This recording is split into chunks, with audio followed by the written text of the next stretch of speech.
Bonjour à tous et bienvenue sur la chaîne. Aujourd'hui, on va parler d'un sujet essentiel. Comment construire une richesse durable en partant de rien, non pas avec des promesses rapides, mais avec des principes éprouvés par le temps. Chapitre 1. De je n'ai rien à je commence avec rien. Quelle est la vraie différence entre quelqu'un qui dit « je n'ai rien » et quelqu'un qui construit une richesse durable en partant de zéro? Ce n'est ni l'argent, ni la chance, ni le talent. La différence tient à une seule capacité, voir de la valeur là où les autres ne voient que le vide. Pendant plus de 2000 ans, un peuple a été expulsé, dépouillé, privé de terres et de biens. À chaque génération, il recommençait sans capital, sans sécurité, parfois sans même parler la langue du pays d'accueil.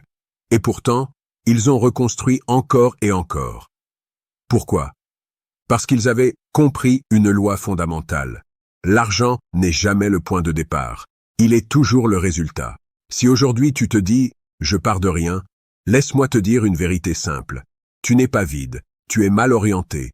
Tu possèdes déjà quelque chose. Du temps, même limité. Des mots, une voix, une capacité à apprendre. Un savoir, même basique. La possibilité de résoudre un problème pour quelqu'un d'autre. Je m'appelle Nathan Elanan. Et ce que je partage ici n'est pas de la motivation creuse. Ce sont des principes anciens, testés par des siècles d'exil, de perte et de reconstruction.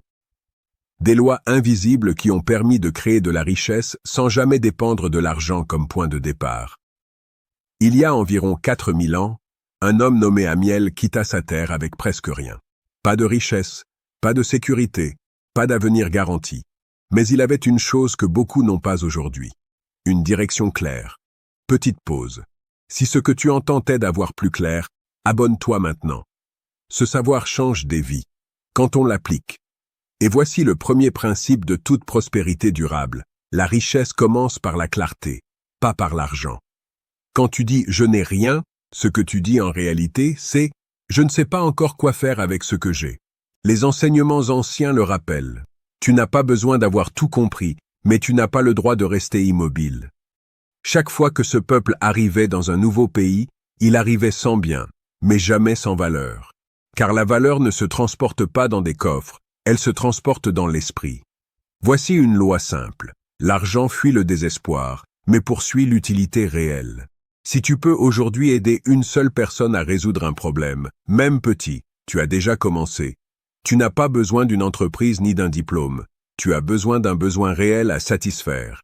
La richesse durable ne vient pas de l'accumulation d'argent, mais de la transformation du savoir en service, puis du service en confiance. Et la confiance finit toujours par devenir une ressource. Le premier capital n'est jamais dans ta poche. Il est dans ta tête. Tant que tu ne l'as pas compris, tu peux recevoir de l'argent et le perdre.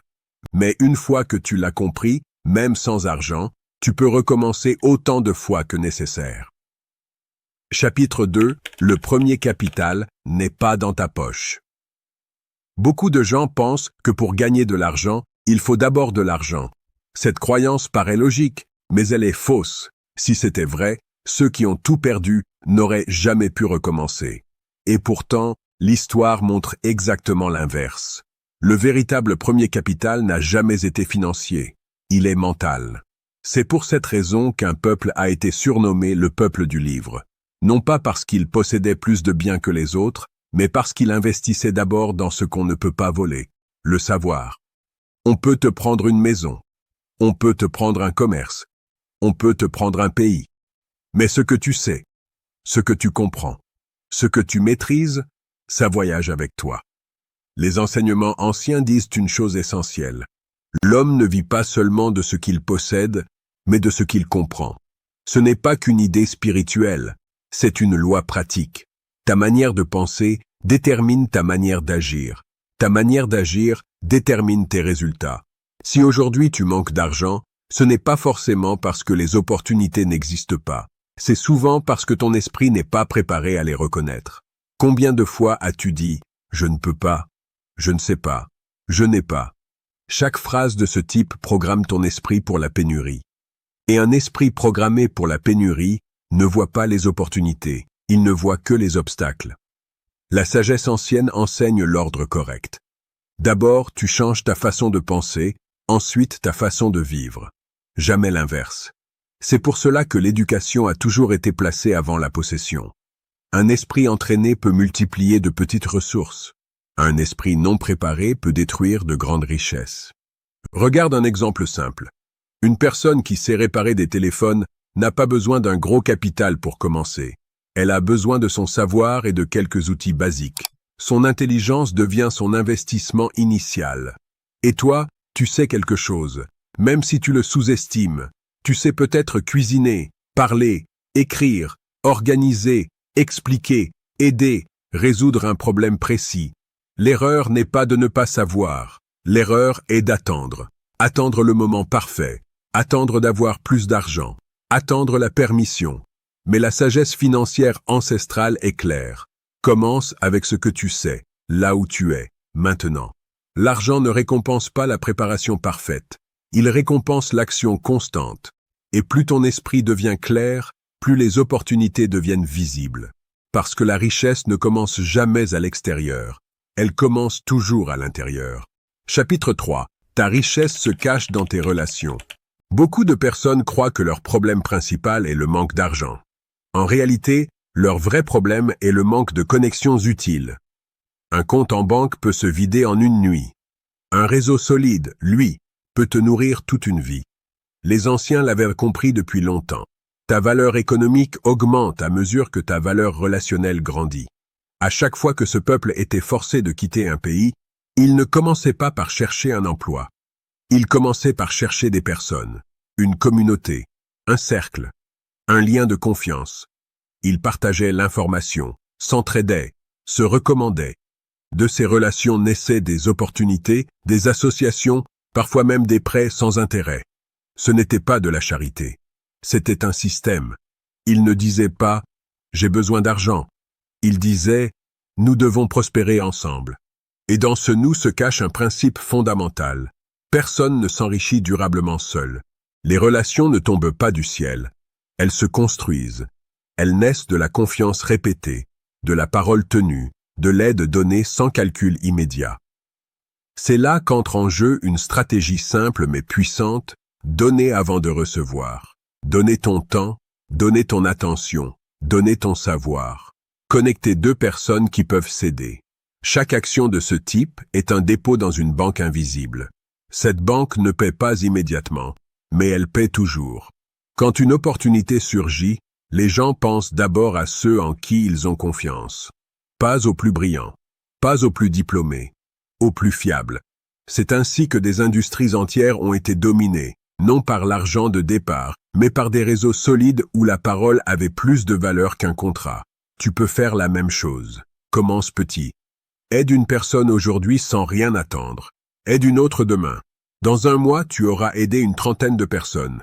Et parmi elles, certaines penseront à toi quand une opportunité apparaîtra. C'est ça, ton capital relationnel. L'argent suit la confiance. La confiance suit la cohérence. Et la cohérence se construit dans les petites actions quotidiennes.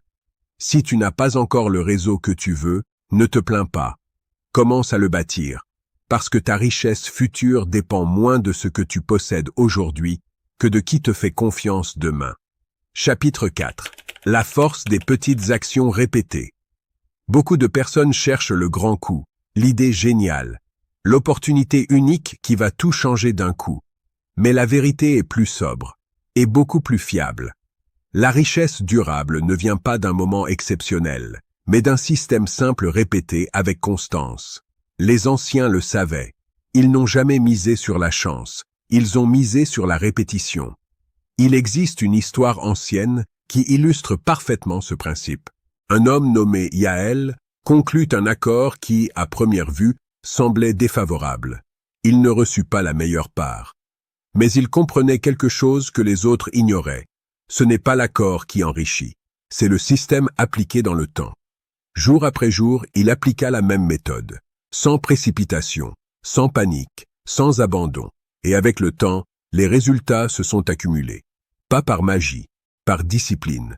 Voici une loi simple. L'argent aime la constance, pas l'urgence.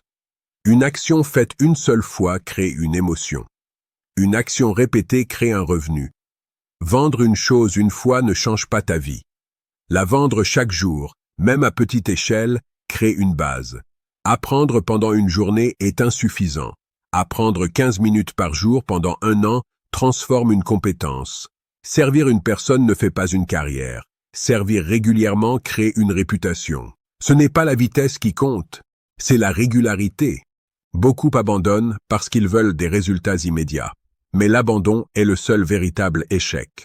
Tout le reste est apprentissage et ajustement. Les fortunes se sont construites ainsi. Une petite boutique bien tenue, un service rendu avec sérieux, une discipline quotidienne non négociable. Commence petit, répète, ajuste, mais ne t'arrête pas. Quand tu fais quelque chose chaque jour, tu envoies un signal clair. Tu es sérieux. Et quand la constance est visible, les opportunités commencent à apparaître. Pas toutes en même temps, mais suffisamment pour te faire avancer. La richesse n'est pas impressionnée par l'intensité. Elle répond à la régularité. Chapitre 5. L'effort humain et ce qui le dépasse. C'est ici que beaucoup se trompent. Ils confondent spiritualité et attente, foi et passivité, espoir et immobilité. Mais la sagesse ancienne est très claire sur ce point. L'abondance n'est pas un miracle que l'on attend, c'est un flux que l'on active. Il existe un principe fondamental souvent mal compris. Le Créateur ne promet pas de te donner la richesse. Il te donne la capacité de la produire. La différence est immense. Attendre de recevoir, c'est la mentalité de pénurie. Se préparer à créer, c'est la mentalité d'abondance. Les anciens l'enseignaient ainsi. Si je ne fais rien, rien ne circule. Mais ils ajoutaient aussi, l'effort seul n'explique pas tout. Il y a toujours 2 forces à l'œuvre. L'action humaine et ce qui vient amplifier cette action. Ton rôle est clair. Travailler, apprendre, agir avec discipline, mettre en place des systèmes simples. Mais une fois cela fait, quelque chose d'autre entre en jeu. Les opportunités inattendues, les rencontres imprévues, les ouvertures que tu n'avais pas planifiées. Ce n'est pas de la magie, c'est une loi. Quand tu te mets en mouvement avec sincérité, la réalité commence à coopérer. Mais voici la clé que beaucoup négligent. La circulation précède la multiplication. Ce qui reste bloqué se détériore. Ce qui circule se développe. C'est pour cela que donner occupe une place centrale dans les enseignements anciens. Pas comme une perte, mais comme un signal. Donner, ce n'est pas s'appauvrir. C'est déclarer « je fais confiance au flux ». Et donner ne signifie pas seulement de l'argent. Tu peux donner ton temps, ton énergie, ton savoir, ton aide, ton attention sincère. Chaque acte de don ouvre une porte invisible. Pas toujours immédiatement, mais toujours avec précision. Les anciens ne donnaient pas après être devenus prospères. Ils donnaient pour le devenir. Parce qu'ils avaient compris ceci. L'argent qui circule revient transformé. Cela ne veut pas dire se priver de l'essentiel. Cela veut dire rester en mouvement. Quand tu combines une action quotidienne disciplinée, une intention honnête, une générosité régulière, tu crées un terrain fertile. Et sur un terrain fertile, les résultats finissent toujours par pousser. La prospérité durable n'est ni seulement spirituelle, ni seulement matérielle. Elle naît de l'équilibre entre ce que tu fais et ce que tu permets. Tu avances, tu agis, tu donnes, et le reste s'aligne. Chapitre 6. La carte complète. Du rien à l'abondance. Si tu devais oublier tout le reste, retiens ceci.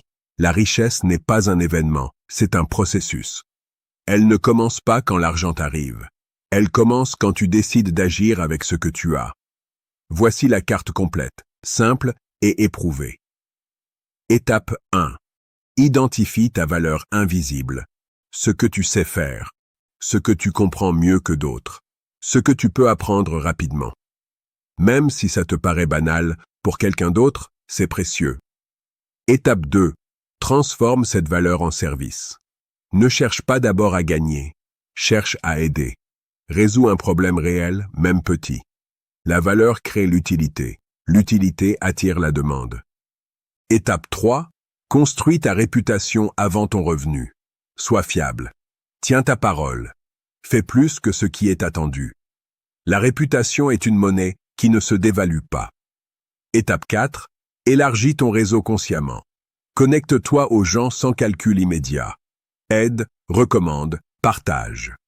Les opportunités circulent dans les relations, pas dans l'isolement. Étape 5. Répète une action simple chaque jour. Un appel, un service, une vente, un apprentissage. La constance transforme le petit en solide. Étape 6. Fais circuler ce que tu reçois. Temps, savoir, aide, même une petite part. Ce qui circule revient toujours transformé. Voilà le système. Il n'est pas rapide, mais il est fiable. C'est ainsi que des générations ont reconstruit après avoir tout perdu. Pas par miracle, par méthode. Si aujourd'hui tu te dis « je n'ai rien », la vérité est simple. Tu as déjà assez pour commencer. Un esprit capable d'apprendre, des mains capables d'agir, une voix capable de servir. N'attends pas le moment parfait. N'attends pas plus d'argent. N'attends pas une permission. Commence aujourd'hui, avec ce que tu as, là où tu es. Parce que l'abondance ne vient pas à ceux qui attendent. Elle vient à ceux qui avancent avec intention. Et dans un an, si tu appliques vraiment ce que tu viens de lire, tu pourras dire « J'ai commencé avec presque rien, mais je ne suis pas resté à ce niveau.